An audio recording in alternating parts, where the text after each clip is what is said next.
మీరు హిందువుల్లో ఉన్న వాళ్ళనే కాదు, క్రైస్తవంలో కూడా ఖచ్చితంగా ఇప్పుడు నేను కాదు అదే చెప్పబోతున్నాను. ఎలా అంటే ఇప్పుడు ఫస్ట్ అదే స్టార్ట్ చేశాను నేను. దశం భాగాల పేరు మీద ఎంతో మంది దగ్గర, అమాయక ప్రజల దగ్గర, ఇంకా పేరు చెప్పాలంటే పేర్లు చెప్పడానికి కూడా భయం ఏం లేదు. ఆ కలవరి సతీష్ కుమార్ ఉన్నాడు, కలవరి సతీష్ కుమార్, అనిల్ కుమార్ ఉన్నాడు, జగన్మోహన్ రెడ్డి గారి బావగారు, ఆ తర్వాత బెల్లంపల్లి ప్రవీణ్ కుమార్ గారు. సో వీళ్ళందరూ అక్కడికి వెళ్ళిపోయారు. ఇప్పుడు పేదవాళ్ళని, క్రైస్తవుల పేదవాళ్ళు లేరా? మరి వాళ్ళ కోసం వీళ్ళు ఏం చేస్తున్నారు? ఈ రోజు ప్రవీణ్ గారి హత్య దగ్గరికి వీళ్ళు వచ్చారా? ఎవరు రాలేదు. కనీసం స్పందించారా? స్పందించాడంటే ఒక 4 గంటలకి ఎప్పుడో వాళ్ళు ఒక పోస్ట్ పెట్టినట్టు చూసాను అంతే. వాళ్ళ దగ్గర ఎలాంటి పశ్చాత్తాపాలు అలాంటివి ఉండవు. వాళ్ళు అక్కడి నుంచి బయలుదేరేస్తే వాళ్ళ బిజినెస్ లాగిపోతాయి. ఇది జరిగేది. సో మరి వీళ్ళని ఏమనాలి? క్రైస్తవుల్లో ఉన్నటువంటి దొంగలు అనడం తప్పు కాదు, తప్పేం కాదు కదా. సో వాళ్ళు చేసేది అది. అంటే ఒక్కొక్క మతంలో ఒక్కొక్క రకమైనటువంటి ఉన్మాదులు ఉన్నారు. వీళ్ళు దొంగలు అంటే అమాయకులైనటువంటి క్రైస్తవుల దగ్గర ఎలా దోచుకోవాలో తెలిసినటువంటి దొంగలు వీళ్ళు. అదే హిందుత్వంలోకి వచ్చేసరికి హిందువులైనటువంటి అమాయకుల దగ్గర ఎలా దోచుకోవాలి, ఆ దోచుకున్న డబ్బులతో ఎలా జలసాలు చేయాలంటే ఈరోజు లలిత్ కుమార్ చౌదరి, శివశక్తి కరుణాకర్ గారు వీళ్ళు అమెరికాలో ఉన్నారు. విదేశీ విదేశీ విదేశీ అంటారు, తెల్లవారు లేస్తే కుక్కల్లాగా మురుగుతారు వీళ్ళు. మరి విదేశాల్లో వీళ్ళకి పని ఏంటి? వాస్తవమే. వీళ్ళు ఎలా వెళ్ళారు? విదేశాలు కనిపెట్టిన విమానాల మీదగా వెళ్ళారు. సనాతన ధర్మం పేరు చెప్తారు, సముద్రాలు దాటకూడదని. సనాతన ధర్మంలో చాలా క్లియర్ గా రాసిందిగా, నువ్వు సముద్రాలు దాటి ఎందుకు వెళ్ళావు? వాస్తవమే. సో వీళ్ళు యథార్థంగా హిందుత్వాన్ని, సనాతన ధర్మం గొప్పతనం చెప్పరు, హిందూ ధర్మం గొప్పతనం చెప్పరు, కానీ అవేమి చెప్పకుండా ఎంతసేపు క్రైస్తవుల మీద పడేస్తారు. దానికి అదే పాయింట్, కరెక్ట్ పాయింట్. అది విషయం ఏంటంటే, సపోజ్ గా ఒక డిబేట్ కి ఒక వ్యక్తి కూర్చున్నాడు, ఎవరో కరుణాకరే కూర్చున్నాడు. దానికి ఎదురుగా సాంబశివరావు గారు అని ఒక అన్న ఉన్నారు, ఆయన కూర్చున్నారు. ఆయనతో వీడు సమాధానం చెప్పడం. కరుణాకర్ గారికి తెలియదు, వాళ్ళ గ్రంథాల్లో ఉన్న వాటి కోసం ఏమీ తెలియదు. అతను అడిగే ప్రశ్నలకి ఇతని దగ్గర సమాధానం లేదు. సో అలాంటప్పుడు ఏం చేయాలి? బూతులతోనో మాటలతోనో దాడులు చేసి అక్కడి నుంచి వెళ్ళిపోవాలి.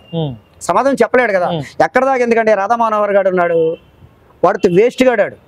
వాడు అందరికి సవాల్ చేయడం కాదు, నేను వాడికి సవాల్ చేస్తున్నాను. నా సవాల్ వాడు చాలా ధైర్యంగా స్వీకరించాలి.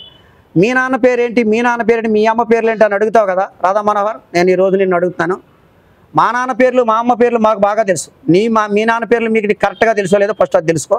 సెకండ్ వెర్షన్ ఏంటి? సెకండ్ వన్స్ నేను నిన్ను అడిగేది ఏంటంటే, నువ్వు ఈ 60 సంవత్సరాల్లో నువ్వు స్కూల్ మానేసిన తర్వాత, స్కూల్ ఎగ్గొట్టి వెళ్ళిపోయిన తర్వాత, నువ్వు ఇస్కాన్లోకి వెళ్ళావు, ఏదో చేసుకున్నావు, ఏదో చెందుకున్నావు కదా, అప్పటి నుంచి ఇప్పటికి కష్టపడి బ్రతికి నీ కడుపుకి తిన్న ఒక్కరోజు చెప్పరా నువ్వు మగోడు అంటాం మేము. ఇది నా ఛాలెంజ్.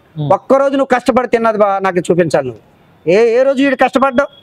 బేవర్స్గా వీధులంతా తిరుగుతూ ఉంటాడు, నోటికి వచ్చిన క్రైస్తవులు తిడతా ఉంటాడు, ముస్లింలు తిడతా ఉంటాడు, లేకపోతేనేమో క్రైస్తవులనేమో రకరకాలమైనటువంటి బూతులో భయంకరమైనటువంటి అన్పార్లమెంటరీ లాంగ్వేజ్, మత విద్వేషాలు అతని వల్లే సగం వీడే రెచ్చగొడుతున్నాడు.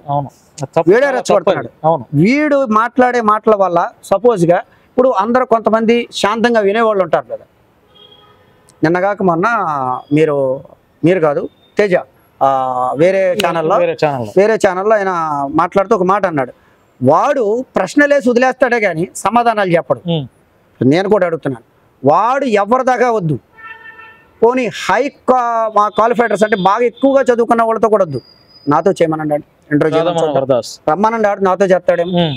ఇక్కడ రాధా మనోహర్ దాస్ పేరు ఎత్తారు కాబట్టి ఫ్రెండ్స్, నేను ఇందాక అందుకే ఈ తాళ్లపూడి గ్రామం కొవ్వూరు నియోజకవర్గాన్ని నేను అన్నాను కదా. రాధా మనోహర్ దాస్ ఎవరైతే డిచ్కీ బాబా అని అంటారు చూసారా, ఆ రాధా మనోహర్ దాస్ పుట్టి పెరిగి ఆ లోకల్గా ఎక్కడైతే స్కూల్ చదివాడో ఆ లొకాలిటీ అదే గ్రామానికి చెందిన వ్యక్తే ఈ విజ్జుబాయ్. అవునండి, అవును. ఆయన రాధా మనోహర్ దాస్ భాగవతాలు ప్రజలకు నేను తెలియపరచాలి అంటేనే ఈరోజు ఆయన బయటకు తీసుకొచ్చి, ఎందుకంటే ఎంతో కాలంగా రాధా మనోహర్ దాస్ని చేసే వ్యంగ్యపు మాటలు, అల్లరి మాటలు ఇవన్నీ ఆయన చూసి చూసి చూసి ఓపిక పట్టలేక ముస్లింల మధ్య, హిందువుల మధ్య, క్రైస్తవుల మధ్య ఉన్నటువంటి మంచి సత్సంబంధాన్ని ఆయన చెడగొడుతున్నాడు రాధా మనోహర్ దాస్ అనే వ్యక్తి. అందుకే నేను చెప్పాలన్నా, నేను మాట్లాడాలని చెప్పి ఆయన ఒక కామన్ మ్యాన్, ఒక లారీ డ్రైవర్, ఆయన మా ఛానల్ కాంటాక్ట్ నెంబర్ పట్టుకొని మీతో నేను మాట్లాడాలన్నా, నేను కూడా ప్రజలకు చెప్పాల్సిన చాలా ఉన్నాయి. ఆ రాధా మనోహర్ దాస్ భాగవతం అంతా బయటికి చెప్తాను నేను, అతనిది మా ఊరే అని చెప్పి ఆయన ఈరోజు మా ఛానల్లో మాట్లాడుతున్నాను. నిజంగా బ్రదర్, వాడిది మా ఊరే. వాడు అంటున్నానని కాదు, వాడిని అలాగే గౌరవించాలి. వాడు ఒక సందర్భంలో ఒక స్టేట్మెంట్ ఇస్తూ ఒక వీడియోలో అంటాడు, వాళ్ళు మా రక్తమే మాకే పుట్టారు అన్నాడు. సో దానికి నేనేమంటానంటే ఖచ్చితంగా వాడు మేము ఒకే తల్లికి పుట్టుంటాం, ఒకే తండ్రికి పుట్టుంటాం. ఖచ్చితంగా వాడే ఒప్పుకున్నాడు ఆ విషయాన్ని. ఇప్పుడు కాకపోతే పూర్వం ఎప్పటికప్పుడు తల్లిదండ్రులు ఒకటే అయి ఉంటారు, తాత ముత్తాతలు. సో ఆ రక్త సంబంధంతోనే మాట్లాడుతున్నాను. వాడు ఎంత పనికిమాలిన ఎదవంటే ప్రజల్లోకి వచ్చి ఇది విషయం, లేకపోతే మా దేవుడు ఇది, లేకపోతే వాళ్ళ దేవుడు ఇది అని చెప్పడవాడు. కేవలం ఒక మతం మీద బురద జల్లేసి అక్కడ అందరితో చప్పట్లు కొట్టించేసుకొని వెళ్ళిపోతాడు తప్ప అక్కడ ఎవరన్నా క్వశ్చన్ చేస్తే కానీ అన్నీ పారిపోతాడు అక్కడ నుండి. వాడు స్కూల్లో SPL, నేను 6th క్లాస్ చదువుతున్నాడు, నాకు మోస్ట్ సీనియర్. ఎస్, వాడు నాకు మోస్ట్ సీనియర్. వాళ్ళ తమ్ముడు నాకు సీనియర్, వాళ్ళ చెల్లి నా క్లాస్మేట్. సో మేమందరం కూడా ఒకే స్కూల్లో చదువుకున్నాం.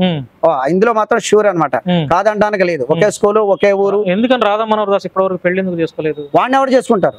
వాడు అడ్డగాడిదలాగా తిరుగుతూ ఉంటాడు. రెండోది ఆడి చీరలు కట్టుకుని తిరుగుతూ ఉంటారు, మీరు గమనించారో లేదు? వాడు బట్టలు వేసుకోడాడు, చీరలు కట్టుకు తిరుగుతాడు. మగోళ్ళకి కాదు, మగోళ్ళు అయితే బట్టలు వేసుకుని తిరుగుతారు, వాడు చీర కట్టుకు తిరుగుతూ ఉంటాడు. అంటే ఇప్పుడు సోషల్ మీడియాలో ట్రోలింగ్ కూడా జరుగుతుంది, ఆయన గే అనే ఒక ఇది కూడా సోషల్ మీడియా అది కూడా ఉండొచ్చు. ఎందుకంటే రీసెంట్ గా ఒక మహిళతో చాలా అసభ్యంగాను ఒక 100 మంది పిల్లలు కానాలని ఉంది. ఏడవలేని వాడికి ఏడిపి ఇది ఎక్కువ. ఎస్, అది మనం గమనించుకోవాలి.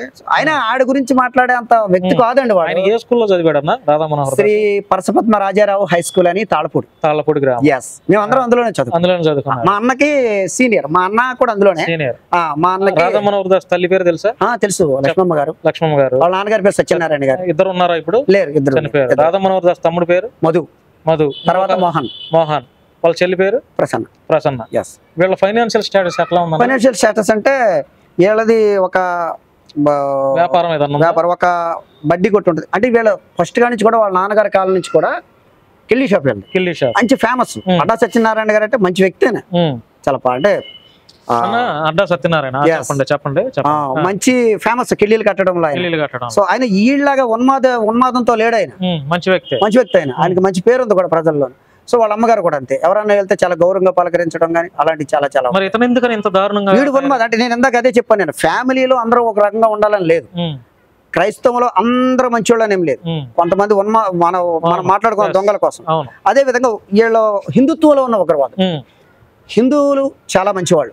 హిందుత్వం పేరు పెట్టుకొని చేస్తున్న ఉన్మాదులు వీళ్ళంతా. ఎస్, వీడే కాదు, వీడు గాని, కరుణాకర్ సుగనగాడు గాని, ఆ లలిత్ కుమార్ గాని, భాస్కర్ కిల్లే గాడు, వరా ప్రసాద్ గాని, వీళ్ళందరూ కూడా హిందుత్వంలో ఉన్మాదులు అనాలి. వీళ్ళని పెంచి పోషించే ఎదవలు వేరుగా ఉంటారు. రాధా మనోహర్ దాస్ తమ్ముడు మోహన్, తర్వాత శ్రీరామ్. ఫస్ట్ మధు, తర్వాత మోహన్. వీళ్ళిద్దరు లోకల్ గా స్థానికులతో అంతా బాగుంటారా? బాగుంటుంది. అదే fancy shop, Mohan the fancy shop. తను నాకు ఫ్రెండే. నేను వెళ్ళానంటే మామూలుగా పలకరింపు గానీ చక్కగా ఉంటుంది. ఖచ్చితంగా బాగుంటుంది, అంతా బాగుంటది. ఊరు వస్తాడా? వాడు వచ్చి కనపడ్డా ఎవరికి కనపడ్డావు వెళ్ళిపోతా ఉంటాడు. ఎందుకంటే ఎవరిని కనపడ్డా ఎవరు మాట్లాడరు, చీ అంటారు. అసలు స్టార్టింగ్ లో కూడా స్కూల్లో ఉన్నప్పుడు కూడా తేడా అనేవారు. స్కూల్లో నేను అప్పుడు బాగా చిన్న అయినా నాకు బాగా తెలుసు. అంటే ఆయన 10th అప్పుడు మీరు 6th క్లాస్. అంటే బాగా పరిచయాలు. ఎందుకంటే తేడా అంటే ఎట్లా అంటే వీడి యాశాలు చేష్టలు అలాగ ఉండేవి. ఇప్పుడు కూడా అలాగే ఉంటాడు, మీరు గమనించారో లేదో. ఇప్పుడు కూడా నడక గాని ఆడు చీర కట్టుకుని తిరుగుతాడే కాదే మీకు ఆనవాళ్ళు. విషయం ఏంటంటే మొన్న ఒక ఆయన అడిగారు ఇదే విషయం. మొన్న మీరు ఆడు వీడు అంటున్నారు కదా, గురువు గారిని గౌరవించాలంటే ఆడేమి నేర్పాడని గురువు నాకే కాదు మీకు పోనీ ఏమి నేర్పారు? పోనీ మీకొద్దు, ఆడు చెప్పే వింటా ఉంటారు కదా అమాయపుకు హిందువులు ఉంటారు కదా, ఆ సోదరులకు వీడేమి నేర్పుతున్నాడు? ఏం నేర్పుతున్నాడు అంటే క్రైస్తవంపై బురద జల్లడం, విద్వేషాలు రేపుతున్నాడు తప్ప వాడు గురువుగా అవ్వాలంటే వాడు ఏదైనా చెప్పాలి, నేర్పించాలి. శ్రీకృష్ణుడు మంచోడు, గొప్పోడు, ఇలా చేశాడు అని, రాముడు గొప్పోడు, ఇలా అని చెప్పుకోవాలి. కానీ ఎంతసేపు మత ఉన్మాదం నేర్పితే గురువు ఎలాగవుతాడు? వీడు దుర్మార్గుడు, పనికిమాలినోడు అవుతాడు. కానీ సో వీడు ఎప్పటికీ గురువు కాదు. కాబట్టి రాధా మనోహర్ దాస్ చాలా అంటే అందరూ ఈ 2 తెలుగు రాష్ట్రాల్లో ఆయన ఒక బ్రాహ్మణ్ బ్రాహ్మణ్ అనుకుంటున్నారు. లేదు, వాడు అదే చెప్పుకోలేడు, అదే వచ్చింది వీడి దగ్గర. ఇప్పుడు నేను ఒక ఎస్సీ అండి, ఇందులో చాలా క్లియర్ గా ఉంటాను నేను ఏంటి. సో వాడు అదే వచ్చింది మొన్న ఈ మధ్య ఏదో ఇంటర్వ్యూలో, మీ పేరేంటి, మీ ఫ్యామిలీ బ్యాక్గ్రౌండ్ ఏంటి? నేను మంచోడిని, నేను అందరికీ కావాల్సిన. ఈడెవరికి కావాలి? సీమపంది పోలికలు వేసుకుని పుట్టినాడు, ఈడెవరికి కావాలి? అసలు ఈడితో పనే ఉందండి, నాకు అర్థం కాదు. నేను అందరికి కావాల్సిన వాడిని, నేను అందరి వాడిని. అదే దేనికి ఈడు అందరికి? ఏ కులం అన్నా? రాధా మనోహర్ దాస్ బీసీ తెలిక తెలియక అంటే ఈయన ఒక అంటరాని అంటే ఈయన్ని చిన్నజీఆర్ స్వామి కూడా దగ్గరికి రానివ్వలేదు. మనం మీరు గమనించి ఆ వీడియో నా దగ్గర ఉంది, కావాలి చూడండి ఒకసారి పంపిస్తాను మీకు. కనీసం దగ్గర కూడా చాలా మంది రాధా మనోహర్ దాస్ బ్రాహ్మణ్ అనుకుంటున్నారు. కాదు కాదు కాదు లేదు క్షత్రియుడు వైశ్యుడు ఏమి లేదు అసలు. అంటే బీసీలో తెలిక కులం. ఎస్ ఈడు ఒకప్పుడు అంటరానోడే, ఇప్పుడు కూడా అంటరానోడే. ఇప్పుడు చిన్నజీఆర్ దగ్గరికి రానివ్వలేదంటే అంటరానోడేగా ఈడు. అవును వాస్తవం మాట్లాడుకో, నన్ను కూడా అంటుకోడు చిన్నజీఆర్. ఒక ఇంటర్వ్యూలో చెప్తున్నాడు మా అమ్మనే ముట్టుకోండి నేను అంటాడు చిన్నజీఆర్. వాళ్ళ అమ్మ కడుపులోంచి వచ్చాడు, మరి వాళ్ళ అమ్మ కంటేనే బయటకు వచ్చాడు, అయినా వాళ్ళ అమ్మని ముట్టుకోడు అంట. వాళ్ళ అమ్మ అనుకుంటా పాపం బ్రతుకున్నారో లేదో నాకు తెలియదు, కానీ ఎందుకు కన్నాను రైండి అనుకుని బాధపడి ఉండాలి నాకు ఖచ్చితంగా. నన్నే ముట్టుకొని అంటున్నాడు నా కొడుకు. అంటే నేను కానీ నా పాలు తాగి పెరిగి పెద్దడు అని నన్ను ముట్టుకొని అంటున్నాడు వీడు అని. అంటే ఉన్మాదం అంటే అది.